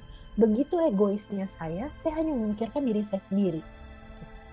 Di situ saya terbuka pikiran saya dan iman saya kembali bertumbuh dan saya minta maaf sama Tuhan. Saya bilang, saya baru mengerti bahwa apa namanya, kalau Tuhan masih memberikan saya kesempatan itu mmm, berarti saya masih diperlukan gitu di dunia ini. Nggak tahu ya Tuhan butuhnya untuk apa saya masih di dunia, tapi tugas saya belum selesai gitu. Jadi makanya saya belum belum dipanggil gitu ya, tapi saya diberikan cobaan dan cobaan dan cobaan gitu ya, yang mana di situ malah Tuhan sedang mendewasakan iman saya ternyata. Tuhan lagi mengetes saya gitu ya sebagai anaknya. "Brenda, kamu kalau saya kasih cobaan yang seperti ini, apakah kamu masih mengikuti saya atau kamu memilih aliran yang sesat?" Karena itu pilihan ada di saya dan gampang banget teman-teman kalau saya mau memilih untuk aliran yang putus asa itu ya, gampang sekali. Tapi saya bersyukur sampai hari ini Tuhan masih memanggil saya untuk terakhir kalinya di saat saya masih di lubang yang sangat dalam itu, yang dengan kebencian dan kekelaman itu ya, dengan kedinginan hati saya, Tuhan masih mengangkat saya, memberikan kesempatan melalui dokter itu untuk bicara dan mengingatkan saya lagi, artinya saya ini siapa gitu, sayangi diri kita sendiri. Jadi dari situ saya langsung peluk suami saya bilang, "Saya minta maaf ya kalau saya sebagai istri saya egois, saya nggak pernah tanya, "Bagaimana kamu kecewa dan bagaimana kamu juga bersedih?" Kita sama sekali putus komunikasi karena saya begitu dingin sama hidup saya sendiri. Sampai saya tidak memperhatikan orang-orang yang di sekitar saya yang begitu sayang sama saya ya. Akhirnya karena kanker saya ini cukup agresif walaupun cuma stadium 1 ya, tapi saya juga bersyukur. Dokter bilang, "Kamu mesti bersyukur, Bren." Saya bilang, "Ini dokter maksudnya apa ya? Dari tadi saya disuruh bersyukur disuruh bersyukur disuruh bersyukur melulu. Orang saya lagi musibah musibah musibah dia bilang bersyukur." Karena dia bilang, "Kamu mesti pindahin juga mindset kamu untuk berpikir, Tuhan masih sayang, kamu masih dikasih kesempatan hidup, kamu masih dikasih stadium 1. Kamu bisa bayangin kalau kamu itu terlambat ketahuan. Coba kamu bayangin kalau kamu udah stadium 3, bagaimana kamu bisa ditolong? Atau kalau udah stadium lanjut, bagaimana coba? Amit-amit kamu cuman bisa dirawat tapi ya endingnya kamu akan tersisa dan akhirnya nggak ada gitu. Jadi kamu tuh masih dikasih kesempatan yang banyak, Brenda masih dikasih stadium 1 di mana itu masih bisa disembuhkan. Percaya sama saya, kamu percaya sama saya sebagai dokter kamu dan kamu berdoa sesuai keyakinan kamu bahwa kamu bisa sembuh." Aduh dalam nama Yesus ya, saya setiap kali ke kemo itu dan saya ini udah sembuh ya dari kanker, puji Tuhan saya sudah remisi, tapi sebelumnya saya ini tidak punya rambut saya juga rontok gitu ya, dan ini foto di si kembar saya taruh di belakang karena saya mau, saya harap dia juga di sini ya memberikan saya semangat untuk berkesaksian ini. Mmm, Apa namanya, saya di situ merasa diri saya, eee, begitu tidak ada apa-apa dibandingkan kuasa Tuhan. Jadi di situ saya tidak ada pilihan selain berserah dan berserah aja gitu sama Tuhan. Berdoa aja saya cuma bilang gini, "Ya Tuhan, terjadilah padaku menurut kehendak-Mu," gitu. Karena di saat saya sangat lemah mental dan fisik saya masih harus menjalani kemo sendirian lagi teman-teman. Jadi sendirian lagi di ruang kemo. Biasanya kalau sebelum COVID ini kita bisa ditungguin sama orang-orang yang keluarga atau sahabat gitu. Ini saya nggak bisa. Jadi saya kesakitan sendiri lagi, saya nangis-nangis sendiri lagi di ruang kemo sendirian. Jadi Tuhan benar-benar pakai saya punya iman untuk lebih mendalami lagi bahwa memang untuk mengikuti Tuhan ternyata memang harus sakit dulu gitu ya, harus menderita dulu, harus mengalami bagaimana tragedi hidup ini gitu, bagaimana kita diuji imannya untuk bisa mengikuti, untuk bisa kembali jadi anaknya Tuhan gitu. Jadi kalau kalau saya sekarang kesininya saya berpikirannya begini ya, mmm, memang memang ternyata saya ini, eee, apa, Tuhan Tuhan ini memilih saya jadi merasa gini, saya ulangi, saya merasa spesial karena Tuhan memilih saya sebagai umatnya untuk mengalami persoalan hidup yang tidak biasa. Berarti Tuhan percaya bahwa saya memiliki kekuatan yang bisa mengalami semua persoalan hidup itu dengan sukacita. Saya nggak tahu loh teman-teman, bagaimana saya masuk ke ruang kemo itu tanpa rasa takut ya, tapi Tuhan berikan saya sukacita atau berikan saya kekuatan untuk bisa mengalami itu. Karena kalau enggak, saya pasti bisa bisa loh saya sebagai pasien, apalagi di Amerika sini ya, human rights itu sangat sangat dihargai gitu. Kalau saya bilang, mau dokternya bilang apa, kalau saya bilang, "Dokter saya nggak mau diobatin, kamu jangan urus-urusin saya." Dia harus dengerin saya, karena saya punya hak untuk memilih apa yang saya mau untuk tubuh saya. Jangan masukin obat racun kemo itu ke saya, dia nggak akan melakukan tindakan penyembuhan, terserah bagaimana kita gitu ya. Jadi saya padahal pada saat itu juga bisa tuh menolak kemoterapi itu ya yang sangat sakit itu, bisa gitu ya. Tapi Tuhan kasih saya kekuatan, dan pada saat itu saya kan rambutnya perlahan-lahan waktu itu rontoknya, dari rambut saya panjang seperti di foto di belakang, itu sampai saya harus ke suami saya sendiri yang gunting, saya harus ke salon dan suami saya sendiri yang nge-shave ya, saya sampai botak. Eee, tapi sebelum itu saya juga punya pengalaman iman ya, waktu itu kan saya pikir, "Aduh saya kan perempuan gitu ya, masa sih saya botak kayak apa gitu ya, muka saya." Rambut itu kan mahkota wanita gitu ya, tapi kalau itu aja diambil Tuhan, jadi apa ini saya ini gitu ya. Pasti saya ya kembali khawatir manusiawi lagi ya, saya pasti kayak apa gitu ya, pasti gue udah istilahnya udah mandul gitu, terus, penyakitan gitu ya, terus nggak ada rambutnya, aduh jelek banget deh gue gitu ya, kayaknya udah hina banget lah hidup ini gitu. Tapi sebelum saya dipotong rambutnya, selama saya proses untuk itu gitu ya, saya dimasukkan, waktu itu saya ngambil darah, saya ingat banget di klinik kanker saya. Terus pada saat ambil darah, saya melihat sekitar saya, itu padahal di situ besokannya saya ada janji untuk potong rambut saya, pangkas rambut saya untuk pendek ya. Di situ saya rambutnya masih panjang, saya lihat sepanjang mata saya memandang, semua di situ, mau tua, mau muda, mau laki-laki, mau perempuan, mau anak-anak, semuanya tidak berambut, semuanya botak. Jadi saya pikir, wah, saya melihat terus saya sampai keluar air mata ya, saya pikir, padahal sebelumnya saya lagi mempertanyakan Tuhan gitu. Duh Tuhan gimana ya nanti muka saya kayak apa ya bentukannya kalau saya nggak ada rambut dan penyakitan gini. Langsung Tuhan kasih jawaban. Di situ saya diperlihatkan begitu banyak orang lain yang sama seperti saya. Tuhan mau kasih lihat, Brenda, kamu tidak sendirian.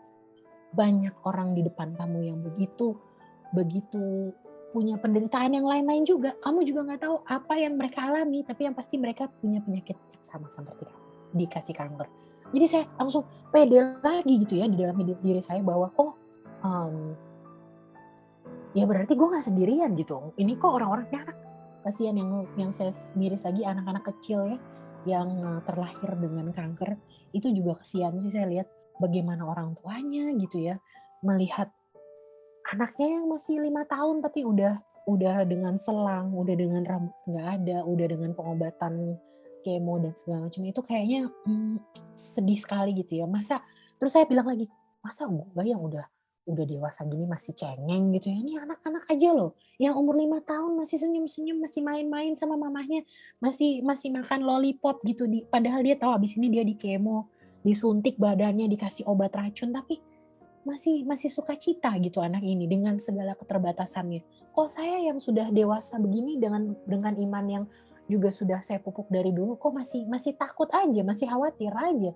Saya mesti belajar dari anak-anak ini gitu ya. Jadi dari situ saya kembali lagi kepercayaan saya juga bertumbuh. Jadi saya percaya tuh Tuhan selalu mengangkat kita pada saat kita lagi lengah gitu ya, pada saat kita mempertanyakan iman kita. Jadi dan akhirnya saya bisa sembuh total gitu ya, saya sudah remisi di bulan Februari kemarin, puji Tuhan.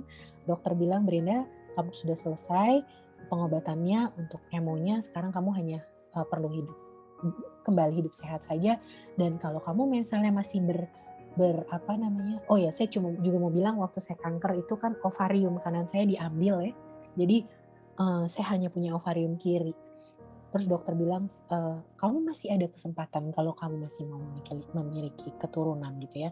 Tidak ada yang memustahil. Jadi tapi memang balik lagi saya masih berdoa dan berharap, tapi sekarang ini setelah saya mengalami persoalan hidup yang begitu dahsyatnya ya, begitu tragisnya dalam hidup saya sekarang ini lebih menghargai hal-hal kecil yang seperti hari ini aja saya bisa berkesaksian ke teman-teman itu adalah satu anugerah buat saya, adalah satu kesempatan hidup yang luar biasa gitu ya, kesempatan gitu yang bisa sharing.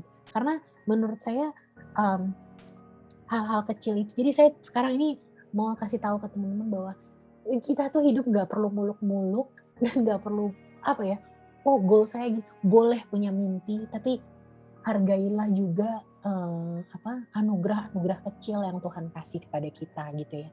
Karena pada saat saya sebelum sakit dan sebelum mengalami keguguran itu saya tidak pernah bersyukur dengan hal-hal kecil gitu ya, misalnya seperti, "Oh hari ini makan enak ya, aduh Tuhan makasih ya," gitu. "Aduh hari ini cuacanya bagus ya, jadi saya bisa jalan-jalan keluar, bisa jalan-jalan di taman, aduh bahagia ya." Jadi bersyukur dengan hal-hal kecil itu ternyata begitu sesimpel itu, mungkin klise ya, tapi kalau kita benar-benar bersyukur dan apa ya, mengungkapkannya dengan sepenuh hati itu indah sekali rasanya, adem ya di hati saya. Jadi sekarang saya, hanya berpasrah hidup bersama Tuhan, suami saya juga demikian, dan, saya merasa ini ya, apa namanya, eee, persoalan hidup ini adalah hal yang, membuat saya dewasa, bukan cuman iman saya, tapi dewasa dalam hubungan suami istri juga. Jadi saya sama Klaus jadi lebih banyak berbicara, berdiskusi, yang tadinya kita pikir itu tidak kayak seperti kesedihan gitu ya. Jadi kita bukannya tambah merenggang, malah sebagai suami istri kita semakin solid gitu, semakin satu tim yang kuat dengan adanya kejadian-kejadian ini. Jadi saya baru tahu sekarang, waktu sebelumnya saya tidak tahu, waktu saya masih menyalahkan Tuhan itu, saya tidak tahu bahwa begitu begitu impact-nya, kejadian-kejadian itu kepada kehidupan saya saat ini. Jadi saya bersyukur dan saya tahu kedua malaikat kembar saya yang ada di atas juga maunya mamahnya juga saya ya, mamanya sama papanya juga, menjalankan hidupnya lebih baik lagi, belajar lebih baik lagi gitu. Jadi kita selama hidup ini memang harus selalu belajar dan selalu pakai Tuhan gitu dan ini perjalanan iman yang luar biasa untuk saya. Saya merasa Tuhan sayang sama saya dan saya merasa spesial karena Tuhan memilih saya untuk mengalami hal-hal berat dalam hidup saya sehingga saya bisa mencintai Tuhan melebihi dari sebelumnya gitu. Jadi pada saat, saya, eee, tidak menerima dan, akhirnya bisa menerima Tuhan itu kan memang prosesnya tidak tidak segampang itu ya.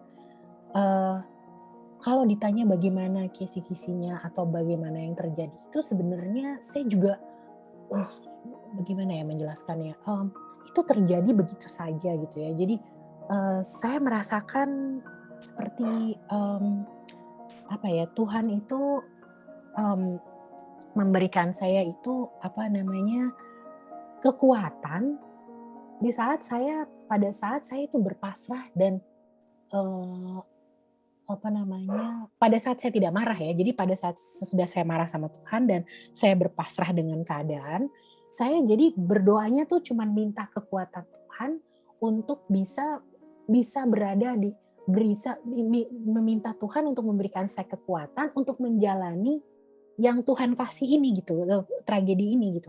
Jadi, dan Tuhan mendengarkan gitu ya, dan saya nggak tahu kenapa ya, itu kekuatan datang dari mana saya juga nggak tahu, tiba-tiba saya bisa bisa tersenyum lagi, saya di dalam kemo itu, di dalam kesakitan saya bisa, walaupun badan saya sakit ya, tapi nggak tahu kenapa, hati saya ini terpenuhi gitu, kayaknya jiwa saya ini, bahagia, jiwa saya ini memang saya sampai punya pola pikir seperti ini ya, orang-orang yang lain yang tidak mengerti persoalan hidup saya ya, yang tidak kenal saya bahkan mungkin dari luar bisa lihat, "Kasihan ya Brenda ya dengan dia tuh udah banyak banget persoalan hidupnya." Pokoknya mengasihani saya lah.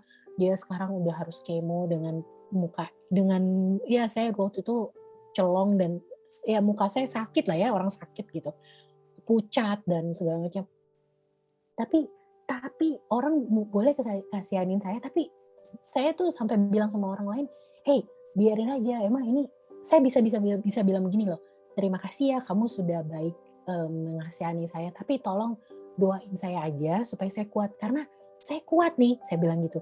Saya nggak tahu dari mana saya bisa bilang ke orang yang mengasihani eee, saya bilang, "Terima kasih ya sudah tapi tolong doain saya aja untuk saya supaya kuat, karena saya hari ini nih, saya bisa tidak," dia sampai pada bingung ya, khususnya teman-teman baik saya yang di Jakarta. "Bren, kok lu bisa ketawa sih cerita sama gue?" Gitu. "Kok lu bisa sambil cengenges-cengenges atau sambil, sukacita gitu, Bren lu gimana sih, kok bisa?" Gitu. Terus saya bilang gini sama mereka, "Teman-teman saya juga nggak tahu ya, karena saya merasa tuh pada saat saya bercerita, itu Roh Kudus ada di dalam saya. Jadi ini bukan cuman saya gitu, bukan cuman kekuatan manusia yang saya bisa ceritakan atau saya bisa sharing. Seperti saya ada yang kasih tahu gitu, gimana sih cara ngomongnya Brenda, gimana sih kamu bisa memberikan, apa namanya, apa yang kamu rasakan ya, iman kamu yang kamu rasakan saat ini, walaupun kamu dalam kesakitan kamu, tapi kamu bisa cerita, iya loh, masa gue kemarin misalnya ya saya cerita sama teman baik saya, "Iya, ini ya, aku kasih ya video saya waktu dicukur." Waktu dicukur saya malah ketawa-ketawa gitu. "Bren, kok lu nggak," kalau orang kan nangis gitu ya, keluar air mata, saya sampai bilang gini, "Ya itu juga ya, saya juga bingung loh, kok bisa ya saya ketawa?" Karena saya sampai bilang gini, mungkin itu bukan saya gitu yang bekerja gitu, udah bukan kalau dari manusia itu udah nggak mungkin gitu, tapi itu sudah Roh Kudus yang datang karena saya mungkin berdoa ya, saya berpasrah sama Tuhan dan orang-orang yang sayang sama saya itu tadi, mendoakan saya supaya kuat, sehingga pada saat saya terpuruk pun, saya kesakitan pun, kejadian yang ya seperti mahkota saya diambil, itu bukannya saya menangis, tapi malah saya bisa sukacita dan saya bilang gini, ih, sampai sekarang nih saya bisa bilang, wah keren juga nih ya rambut gue kali ya, mungkin emang keren nih rambut gue pendek begini daripada panjang, banyak perawatan yang banyak lah, shampoo-nya. Jadi saya bisa menemukan kebahagiaan atau menemukan apa ya, jawaban yang ya udahlah puas aja lah Bren dengan begini. Ngapain sih lo mesti rambutnya panjang, ngapain sih lo mesti apa mengeluh mengeluh atas kesakitan lo di kemo, ditusuk sini, ditusuk sana, diobatin racun masuk ke dalam tubuh lo. Itu kenapa lo mesti ini ya, kenapa lo mesti sedih ya? Karena apa, i apa maksudnya, kenapa lo mesti apa, maksudnya jangan apa ya, jangan jangan jangan cepet puas, salah, tapi kebalikannya, tapi harus puas gitu, harus kayak Roh Kudus tuh memberikan, "Oh ya memang begini aja kali." Jadi seperti kepasrahan itu datang dengan sendirinya di saat saya berdewasa iman itu untuk menerima ya. Jadi lebih legowo kali kalau orang Jawa ngomongin. Jadi ya pasti ada ya, saya di saat saya benar-benar kesakitan dan saya nangis, tapi habis itu saya saya batasi gitu kesedihan saya. Karena saya tidak mau seperti dulu lagi, yang saya kecewa sama Tuhan itu kan karena saya itu, merasa, "Oh saya sedih nih," menyalahkan diri sendiri terus, "Kenapa ya gue gini?"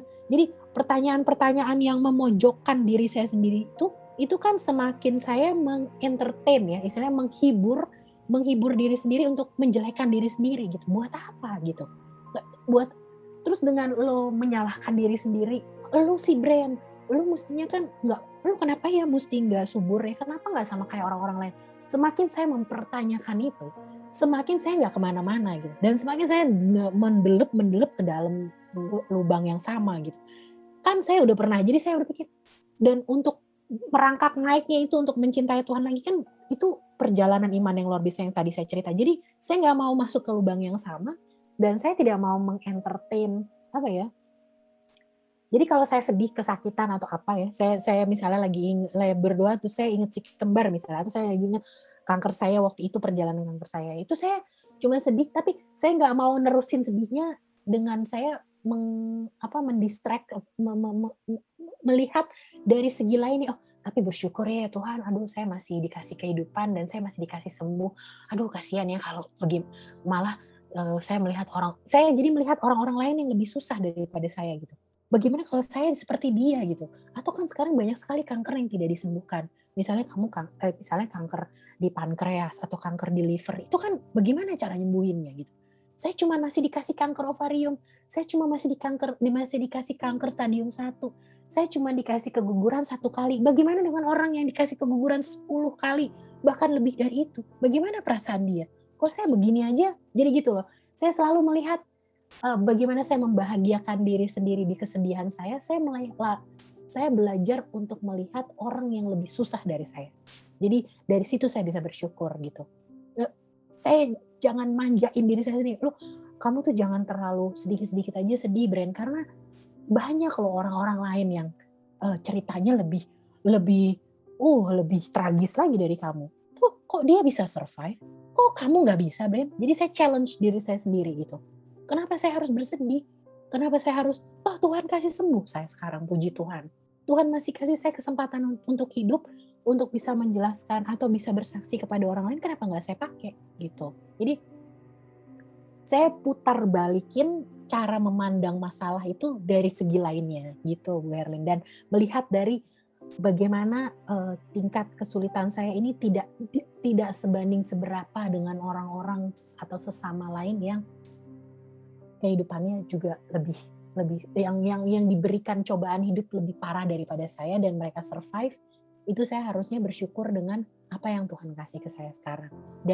Dan itu tadi ya, melimitkan atau membatasi kesedihan. Kalau misalnya kita masih manusia ya, kita tetap bisa marah, tetap masih bisa kecewa. Itu sangat manusiawi. Tapi jangan diterusin, jangan di-entertain kekecewaannya, jangan di-entertain kesedihannya. Kalau kamu harus batasin, misalnya hari ini saya mau berdoa dan saya mau nangis sama Tuhan dan bersedih gitu ya, komplain lah sama Tuhan. Tapi juga jangan komplain terus dong, kan Tuhan juga kasih sukacita, Tuhan juga kasih kesejahteraan hidup, Tuhan juga kasih kesempatan hidup yang banyak. Buktinya, jadi saya lebih memikirkan balancing-nya gitu loh. Jangan kita tuh bisanya sebagai manusia, bukan jangan ya, kalau bisa dikurangi komplain-komplainnya, dikurangi. Misalnya nih kita tiba-tiba lagi mau ke gereja hujan, ya udahlah nggak apa-apa, emang mesti hujan ya kita harus pakai payung, ya emang mesti begitu. Ya basah-basah ke gereja terus yang tadinya kita udah pakai minyak wangi, udah rambutnya udah bagus di-blow, terus tiba-tiba ke gereja jadi lepek gitu ya. Ya terus kenapa? Emang terus mau marah gitu dengan, kan Tuhan tidak melihat lepek apa enggaknya badan kamu, iman kamu ke gerejanya gimana gitu loh. Bukan bagaimana penampilanmu, bukannya show off di depan orang-orang. Lihat ya, gue tuh pakai rosario setiap hari, gue tuh anak Tuhan, begini. Kan gak perlu, pengalaman kita sama iman sama Tuhan kan bukannya harus kita sombongkan ke sesama, bukan harus kita showing off ke sesama atau ke pastor sekalipun. Iman kita sama Tuhan kan cuma kita sama Tuhan yang tahu. Kan saya juga nggak bisa bilang misalnya, oh ini apa misalnya ya, yang contoh gampang lah public figure atau apa, dia mah cuma pencitraan aja pakai inilah apa sok berdoa begitu. Kita nggak bisa bilang begitu gitu ya. Kehidupan dia ya kehidupan dia, kehidupan kita ya kehidupan kita. Yang penting bagaimana hubungan kita sama Tuhan. Jangan peduliin orang lain gitu, dan jangan pernah membandingkan. Waktu itu saya juga salah ya, kenapa saya sampai bilang gini, kok saya dikasih keguguran ya, hidup saya sehat-sehat aja. Ini loh ibu-ibu yang seperti misalnya hamil di luar nikah misalnya gitu ya, saya nggak mau menjudging, tapi misalnya kan ada ya kejadian seperti itu. Kok dia malah hamilnya baik-baik aja, kok dia malah anaknya sehat-sehat aja, kok malah seorang ibu yang tidak siap untuk menjadi ibu malah baik-baik aja, malah saya yang udah siap lahir batin, suami saya kita malah bersusah sampai bisa dapat, kok malah ya diambil. Nah itulah misteri kehidupan yang tidak perlu dipertanyakan, tapi kita harus jalani dengan percaya bahwa Tuhan masih selalu ada di samping kita. Nah itu yang harus mungkin teman-teman bisa ambil dari kalimat saya ini, bahwa bukan selalu melulu menuntut sama Tuhan, tapi bagaimana kita berdamai dengan diri kita sendiri gitu. Karena kalau kita aja selalu menyalahkan diri sendiri, misalnya kita kerjaan, nggak selesai-selesai, punya bos yang killer atau punya teman kerja yang rese atau apa. Ya itu bagian daripada hidup yang memang harus kita alami. Kalaupun kita tidak perlu bekerja di tempat itu lagi, ya memang Tuhan pasti akan memberikan jalan. Sabar aja gitu, jangan mau mendahului, sorry saya susah ngomong bahasa Indonesia, jangan mendahului waktunya Tuhan. Karena pada saat seperti waktu itu kan saya juga bilang, saya kecewa kenapa Tuhan mengambil anak saya dikasih kanker. Ternyata pas sampai ke sini kan saya tahu maksud Tuhan. Waktu Tuhan menjelaskan bahwa saya diberikan kesempatan dengan tragedi-tragedi saya itu ternyata untuk mendewasakan iman saya dan supaya saya bisa sharing indahnya hidup saya ini ya kepada teman-teman semua gitu. Dan begitu itu luar biasa. Dulu saya malah boro-boro ya saya punya iman seperti ini gitu. Maksudnya saya memang anak Tuhan, saya memang misdinar, saya memang mudika, saya memang rajin ke gereja. Tapi mana pernah saya mana pernah saya punya ke, ke kelebihan bisa sharing seperti ini kepada teman-teman. Tapi dengan kejadian-kejadian hidup saya ini, saya jadi bisa begini gitu, bisa bersharing. Jadi itu ternyata maksud Tuhan untuk memakai saya, untuk memberikan tragedi-tragedi dalam hidup saya, ternyata untuk saya dan sesama juga ternyata. Begitu indahnya ternyata jawaban Tuhan. Yang tadinya saya tidak tahu, sekarang saya tahu, oh ini tuh maksudnya supaya saya bisa memberikan bukan contoh ya, saya sih sebenarnya saya bukan orang sempurna juga, tapi saya berasa kehidupan saya ini bisa saya berikan kepada orang lain, dan bagaimana orang lain itu bisa mengimplementasikan dalam hidupnya itu terserah mereka sendiri juga, karena itu hidupnya mereka juga. Kita nggak boleh memaksa, kita tidak boleh bilang kamu begini-begini, karena gini ya, di sini pun apalagi saya tinggal di Amerika begini ya, seperti yang tahu lah kehidupan di Western culture tuh agama tuh bukan seperti di Indonesia ya, kita terlahir dari keluarga yang beragama dan takut Tuhan. Di sini tuh ya nggak begitu. Ini pengalaman hidup sebelumnya lainnya dari saya. Suami saya ini ya dia bukan Katolik ya, tapi dia Kristen, Kristen Protestan, dibaptis, ikut CD dan segala macam, tapi nggak pernah ke gereja karena dia tidak pernah mendapatkan pelajaran itu dari ibunya. Nah, di sini saya mau kasih tahu ya, saya tidak pernah memaksa Klaus untuk mengimani Tuhan. Saya tidak pernah. Karena menurut saya pemaksaan itu tidak akan membuahkan dia, tidak akan memberikan pesan saya dengan baik ke dia. Yang saya lakukan adalah saya memberikan contoh. Setiap minggu saya ke gereja. Dia mau ikut kek, dia nggak mau ikut kek, dia mau menentang saya nggak peduli.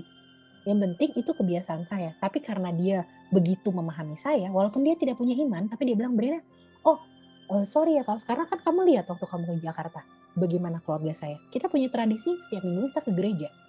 Kamu mau ikut, mau tinggal di hotel waktu dia di Jakarta, terserah. Tapi dia bilang, mau dong, Brenda mau ikut dong, mau belajar dong. Dari yang pertama saya nikah tahun pertama, dari dia tidur di gereja, dari dia ngorok di gereja, sampai saya ikutan malu ya, karena sebelah-sebelahnya pada mendengarkan firman Tuhan dia tidur ngorok, sampai dia tertarik untuk mengenal firman Tuhan. Dan sampai sekarang dia juga masih belajar juga ya, saya juga masih belajar sebagai iman Katolik, tapi dari situ dia bisa melihat bahwa bagaimana saya bisa merasa kejadian-kejadian ini saya bisa kuat karena Tuhan ada di belakang saya. Dia bisa lihat begitu saya percaya dirinya, jadi dia mengikuti saya secara sendiri tanpa saya paksa. Sekarang teman-teman, percaya nggak percaya, dari orang yang tidak pernah ke gereja dan dari orang yang selalu tidur di gereja dalam misa, dia bisa tiap pagi bangun bersama saya untuk pimpin doa. Dia pertamanya bilang ini, Brenda, gimana ya cara mimpin doa? Gue kan nggak pernah diajarin nih, nggak ngerti katanya. Saya sampai bilang, Klaus, Tuhan itu tidak pernah punya patokan ya mau berdoa bagaimana. Yang Muslim mereka berdoa dengan bersujud sembah dengan sholat. Yang Hindu, yang Buddha mereka memasang kemenyan dan segala macam menyembah Tuhan. Kalau Kristen berlutut dan berdoa seperti ini dan membuat tanda salib ya kalau yang Katolik. Jadi saya bilang, kamu tuh nggak perlu ngikutin saya. Pokoknya kamu rindu Tuhan aja buat saya udah sesuatu yang luar biasa. Saya sangat sayang sama kamu, saya sangat bangga sama kamu dari orang yang tidak tahu apa-apa dan kamu rindu akan berdoa. Kamu berdoa terserah aja, nyamannya kamu gimana? Ya nyamannya ya kayak ngobrol aja kali ya Bren. Ya do it as you want. Jadi dia cuman ngerem gitu, terus dia ngomong dalam hati, terus dia udah amin, oke. Begitu aja, pelan-pelan aja, Klaus. Nggak usah dipaksain, harus nggak usah jadi tiba-tiba jadi seseorang yang punya iman gitu. Jadi saya merasa bukan saya tahu memberikan contoh dia, tapi ternyata men-sharingkan iman kepada pasangan pun yang tidak memiliki iman itu sebenarnya caranya bukan memaksakan, tapi dengan berikan contoh bagaimana dia juga melihat mama saya setiap pagi waktu dia tinggal di sini mendoakan saya begitu dia berosario, membaca kitab suci, kita berdoa bersama. Dari situ kan Klaus bisa melihat gitu ya. Mungkin dia usianya lebih tua 14 tahun dari saya, tapi iman dia mungkin kan tidak semua orang punya sama level dalam imannya. Jadi kedewasaan pun demikian ya, mau dewasa iman atau dewasa sikap. Jadi dia bisa melihat, wow, gila ya si Brenda sama mamanya begitu dia memuliakan Tuhan, begitu dia percaya Tuhan melangkahkan dalam dalam keseharian mereka sampai percaya bahwa semua anugerah itu semua datangnya dari yang kuasa gitu. Jadi dengan kerutinitas kami mama dan saya dan saya sendiri yang ke dia gitu ya, dengan saya berdoa, dengan saya menyembah Tuhan, dengan saya rosario, dengan saya membaca kitab suci, dengan saya ikut misa, itu dia diam-diam belajar ternyata, dan saya tidak pernah paksa, dan itu semua dia datang dari diri sendiri. Jadi saya cukup bersyukur ya sama Tuhan. Ternyata Tuhan tidak memakai saya untuk selain bercerita sama teman-teman, ya saya juga mendewasakan iman suami saya dan teman-temannya dia ya, yang sampai dia bilang, Klaus, bini lo yang bule-bule ini ya, yang teman-teman kami itu juga kami saya itu berteman dengan siapa saja. Saya dan suami saya tidak pernah bilang, kami di sini tidak memandang ras apa, warna kulit apa, matanya warna apa, dan agamanya apa, itu tidak pernah. Kalau kita mau berteman, kita berteman semua. Saya punya teman orang Yahudi di sini, saya punya teman orang Mormon di sini, saya pernah punya teman orang saksi-saksi Yehova juga gitu ya. Tapi bukan perbedaan itu gitu yang membuat kita menjadi harus memilah-milahkan seseorang gitu. Tapi bagaimana mereka, saya sampai bilang, Bren, kita bisa support kamu bagaimana, doain saya aja deh, tolong doain saya sesuai keyakinan kamu. Mau itu kamu keluarga, mau kamu berdoanya muslim atau ateis sekalipun, kita punya loh temen yang ateis. Sampai mereka bilang, gue support lo dalam ini aja ya, dalam apa yang gue percaya gitu. Oh ya, whatever gitu. Karena dengan kamu mensupport saya, itu kan dunia itu seperti alam itu berbicara gitu pada kita, bahwa mereka tuh melihat, wah, di dalam kepurukannya Brenda dan Klaus bisa bersukacita. Dari situ dia belajar cinta gitu, cinta kasih. Jadi saya tidak perlu berkoar-koar untuk baca ya kitab suci, berdoa tuh harus begini, nggak perlu. Tapi saya cuma bisa bilang bahwa hidup saya ini dipakai Tuhan untuk menebarkan cinta kasih, bahwa di keterpurukan saya aja saya dan Klaus masih bisa merangkak lagi dan bisa kembali hidup dan bahagia lagi dengan sakit saya, itu ya karena kuasa Tuhan. Saya cuma bilang kuasa Tuhan, saya nggak pernah bilang yang lain-lain, karena mereka percayanya God aja gitu ya, jadi mereka taunya itu. Jadi ternyata cinta kasih Tuhan itu universal. Bahasa kasih Tuhan itu ke segala lapisan masyarakat, ke segala lapisan agama. Mereka bisa bilang, kalian ini ya, saya banyak mengetahui hal baru dari cara kalian berpikir, dari cara kalian dewasa dalam menyikapi persoalan-persoalan. Nah, padahal kan sebenarnya kalau dipikir secara manusia saya juga nggak bisa menyelesaikan itu, tapi karena Tuhan. Jadi saya cuma bersaksi, ya itu karena saya percaya saya dibantu sama Tuhan saya bilang sama Tuhan, saya nggak bilang Tuhan saya bilang saya cuma dibantu ini semua karena Tuhan. Jadi mereka jadi mikir sendiri gitu dengan saya sharing begitu. Oh ya agamanya apa aja ya, terserah, nggak punya agama juga nggak apa-apa, saya mau temenan gitu. Dan saya selalu sharing, nggak saya kurangin, nggak saya lebihin gitu. Jadi apa aja yang saya rasa dari pengalaman iman saya sharing ke mereka, dan saya tidak pernah memaksakan Jadi lu kalau mau hebat harus masuk Kristen, enggak sebegitunya, tapi dengan bahasa cinta kasih itu ternyata Tuhan mengajarkan saya untuk kamu bisa mengajarkan cinta kasih ke semuanya, siapapun dia, orang berdosa sekalipun. Nah, jadi saya benar-benar lihat, wah berarti benar apa yang dikatakan Injil gitu. Bahasa cinta kasih Tuhan itu tidak dibatasi dengan apapun yang ada di dunia ini gitu. Kalau kita memang punya cinta kasih dan kita dengan tulus mengatakannya, orang yang berbicara sama kita, siapapun lawan bicaranya, ternyata bisa connect kok, bisa nyambung, bisa mengerti apa yang kita rasakan. Dan begitu hebatnya mereka bisa mendoakan saya gitu. Kan itu suatu hal yang luar biasa ya dari berbagai macam agama yang tadi saya sebutkan gitu. Jadi ya itulah, saya jadi banyak lagi ngomongnya, tapi intinya saya sampai hari ini pun masih belajar, karena kita masih hidup jadi kita masih belajar untuk selalu mengalami hal-hal yang baru ya. Jadi sekarang saya juga cuman bersyukur dari hari ke hari aja, tidak muluk-muluk mau bagaimana. Karena kalau memang Tuhan berkenan pun, seperti sekarang ya, kalau orang pada nanya, Brenda, jadi kamu mau punya anak lagi nggak? Ya saya tentunya mau. Tapi kalau misalnya pun Tuhan tidak kasih, saya sampai punya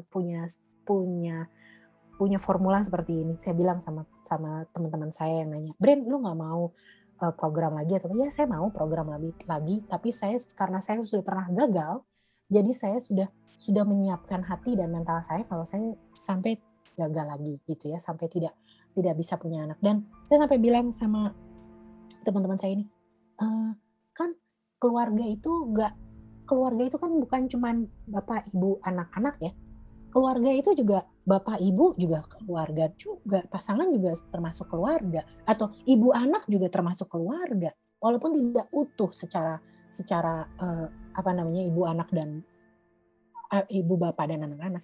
Jadi saya bilang, ya 2 orang dalam keluarga kan juga keluarga. Keluarga saya, kalau ditanya keluarga lo siapa, berarti keluarga saya suami saya.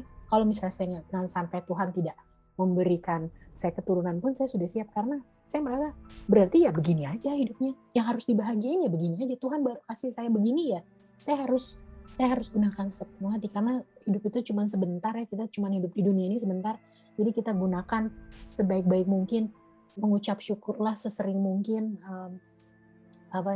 komplainlah sejarang mungkin gitu ya, dan ya pokoknya bersyukurlah gitu.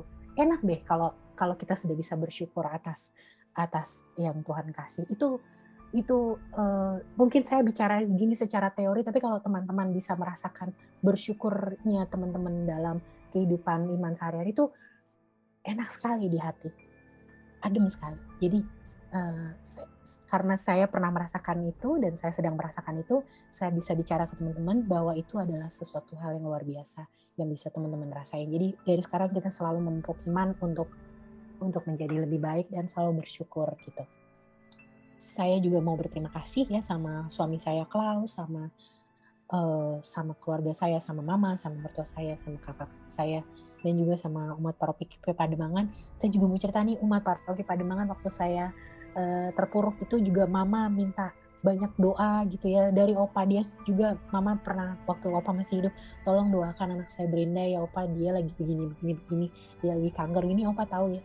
Kemudian juga Pastor Ansel, Pastor Is, pastor yang pokoknya pastor SVD semua, dan umat-umat Pademangan yang kenal saya dan mama dan papa, itu mama pasti mintain doa, dan saya mau mengucapkan terima kasih gitu ya atas dukungan doa, dan ya dukungan doanya bisa sampai ke Texas sampai saya bisa hari ini bisa ada di sini dan bisa bercerita kisah iman saya ke teman umat di Pademangan gitu. Jadi saya juga mau ucapkan terima kasih juga atas kesempatannya.